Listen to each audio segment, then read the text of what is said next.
ગારિયાધાર ખેતીવાડી બેંકની ચૂંટણી યોજાઈ. ચૂંટણીને પગલે રાજકીય ગરમાવો, મતદાન કેન્દ્રો પર મતદારોની લાંબી કતારો લાગી.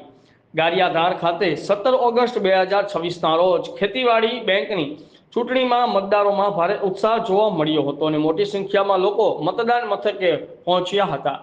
રિપોર્ટર ઇકબાલભાઈ પઠાણ, ઇન્કલાબ ન્યૂઝ, ગારિયાધાર.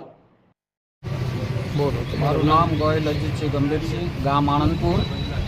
છેલ્લી 5 ટર્મથી એટલે 25 વર્ષથી જિલ્લાના ડિરેક્ટર તરીકે સેવા આપું છું. આ સંસ્થા અને જમીન વિકાસ બેંક ગારિયાધાર. જ્યારે શરૂ થયો, હું દાખલ થયો ત્યારે આ બેંકનું ધિરાણ રૂપિયા 1 કરોડનું હતું. આજે એ ધિરાણ 5 કરોડ ને 65 લાખનું છે.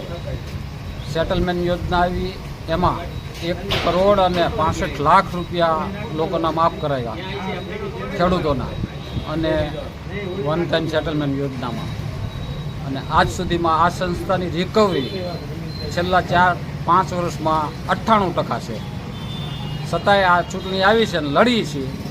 પરિણામ જે આવે, ખેડૂતને જે ઈચ્છા હોય, નિસ્વાર્થ ભાવે આ સંસ્થાની અને રતનભાઈ જૂથ સહકારી મંડળીની પ્રમુખ છું.